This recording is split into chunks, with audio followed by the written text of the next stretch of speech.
Professor Jean, essa pergunta ela me chegou ontem, sabendo que eu estaria hoje aqui na frente dos questionamentos, eh, me veio esse questionamento. Professor Jean, a partir da portaria da reitoria número 0620 de 4 de maio de 2011, designa, abre aspas, a Comissão de Processo Administrativo Disciplinar a fim de apurar a conduta do servidor Jean Marques Stefani Lafay, perdão, ocupante do cargo efetivo de professor de ensino básico, técnico e tecnológico, ao exigir para si vantagem para orientar projetos junto ao Programa de Empreendedorismo da UTFPR Campus Pato Branco, devendo a comissão iniciar os trabalhos imediatamente, comunicando tudo ao interessado.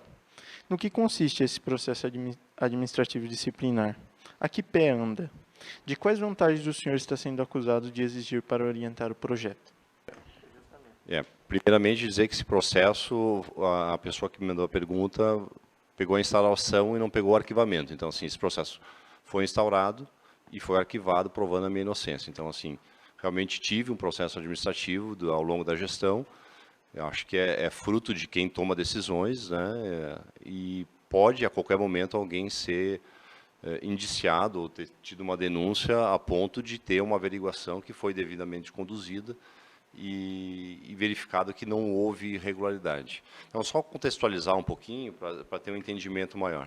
Em 2006, eu estava assumindo a gerência de relações empresariais comunitárias, que um dos focos importantes, que a gente acredita que seja realmente importante, é fomentar a cultura empreendedora.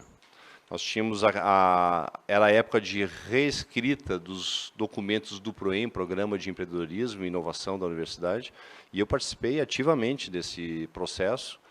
E nesse processo, então, eu tinha a incumbência de fazer com que dentro da universidade se fomentasse essa cultura empreendedora e que novas empresas surgissem, né? Empresas e projetos. Não sei se vocês têm familiaridade com os termos, mas o hotel tecnológico, você hospeda e a IUT, você hospeda empresas com CNPJ já registrados devidamente.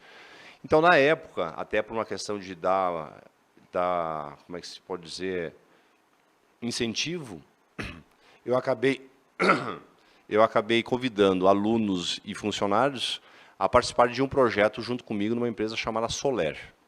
E essa empresa, obviamente, ela desenvolvia atividades da minha linha de pesquisa, que são as energias renováveis.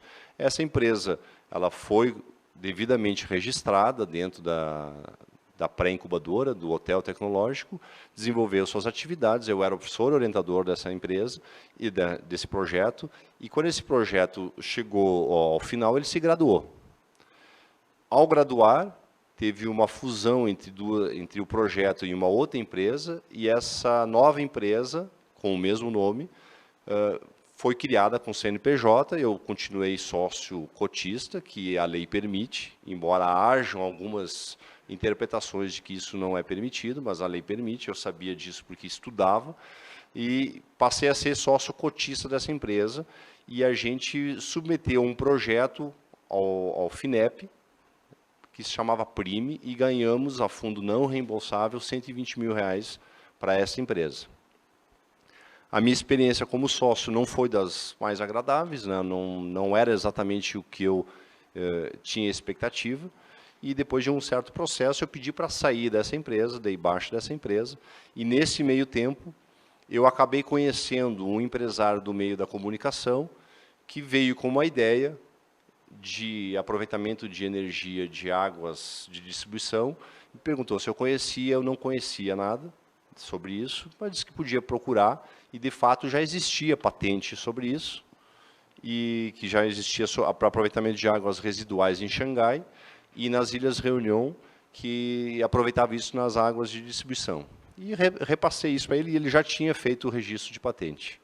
A partir de um certo momento, então, ele continuou bem empolgado com o processo e acabou entrando no hotel tecnológico como projeto. Isso, se eu não me engano, foi em 2009. E ele sempre me falava dos avanços, vinha conversar no PTI, e a VEG estava interessada, etc. Então, eu tinha um contato com essa pessoa, mas ele deu entrada na incubadora, na pré-incubadora, com um projeto próprio, ele mais um sócio, sem professor orientador, e, de certa forma, para ele, né, ou na fala dele para dentro da incubadora, eu era o professor que ele conhecia, que era o professor orientador, mas eu nunca assumi a função de professor orientador, não existiu nenhum documento que comprovasse isso, que vinculasse o meu nome com esse projeto, a exemplo do que existia na empresa Soler, no projeto Soler. Meu nome sempre apareceu como professor orientador, no plano de negócios, e aí acredito eu que foi uma conotação política que quiseram dar, de querer atribuir que eu tivesse exigido vantagem para mim por orientar esse projeto, sendo que eu não era professor orientador desse projeto. E, de fato, houve uma conversa posteriormente ao ingresso dessas pessoas ao TEA Tecnológico sobre o que precisava para o projeto dar certo. Aí eu falei o que eu achava que precisava e me perguntaram, tá, e você, qual que é o seu interesse para entrar nesse projeto? Eu disse, olha, eu não tenho interesse em entrar, porque, inclusive, naquele momento, eu era diretor de graduação, não era mais gerente de relações empresariais, e não me cabia mais fazer a divulgação, a promoção da cultura empreendedora. Me cabia fazer uma série de outras atividades voltadas ao ensino, à aprovação de cursos de graduação, etc. Eu disse, ó, eu não tenho interesse em participar disso. Já a minha experiência como empresário não era interessante, disse que não tinha interesse.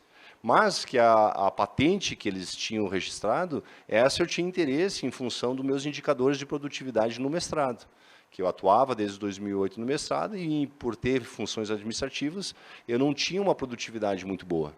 E disse que nesse dali eu tinha interesse. E aí, a exemplo do que tinha ocorrido com a empresa Soler, eu poderia disponibilizar meu currículo, quando eles se graduassem e virassem uma empresa com CNPJ, e aí entraria com mais chances de ganhar um projeto de subvenção da FINEP.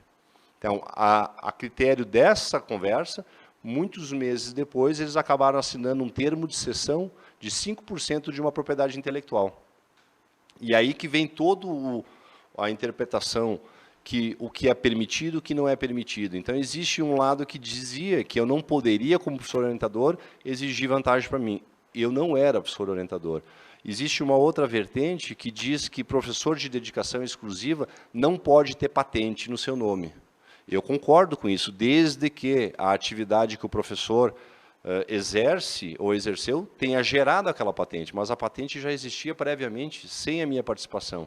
Então, se tratou de uma cessão de propriedade, que é muito comum dentro do direito de propriedade intelectual, porém mal interpretada e vira uma maldade onde não tinha,